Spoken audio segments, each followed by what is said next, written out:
ഉരുൾപൊട്ടൽ ദുരിതബാധിതരോടുള്ള സർക്കാർ അവഗണനയിൽ പ്രതിഷേധിച്ച് വിലങ്ങാട് ബിജെപിയും കോൺഗ്രസും ആഹ്വാനം ചെയ്ത ഹർത്താൽ പുരോഗമിക്കുന്നു. രാവിലെ 6 മുതൽ വൈകിട്ട് 6 വരെയാണ് ഹർത്താൽ. അതേസമയം കഴിഞ്ഞ ദിവസം നടന്ന വില്ലേജ് ഓഫീസിൽ പങ്കെടുത്ത ബിജെപി കോൺഗ്രസ് പ്രവർത്തകർക്കെതിരെ വളയം പോലീസ് കേസെടുത്തു.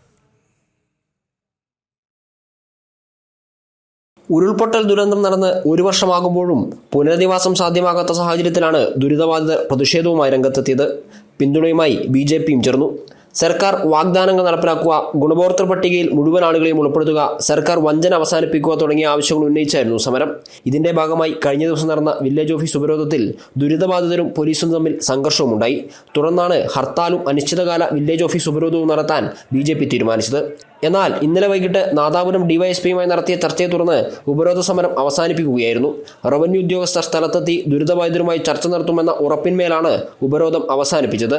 ഉദ്യോഗസ്ഥർ ചർച്ചയ്ക്കെത്തിയില്ലെങ്കിൽ നാളെ മുതൽ വില്ലേജ് ഓഫീസ് ഉപരോധം പുനരാരംഭിക്കാനാണ് ദുരിതബാധിതരുടെ തീരുമാനം. അതേസമയം ദുരിതബാധിതരോടൊപ്പം വില്ലേജ് ഓഫീസ് ഉപരോധിച്ച ബിജെപി മണ്ഡലം പ്രസിഡന്റ് അനീഷ് ഉൾപ്പെടെയുള്ളവർക്കെതിരെ വളയം പോലീസ് കേസെടുത്തു. ബിജെപി കോൺഗ്രസ് പ്രവർത്തകരായ 11 പേർ ഉൾപ്പെടെ 20ഓളം പേർക്കെതിരെയാണ് കേസെടുത്തത്. ജനം, കോഴിക്കോട്.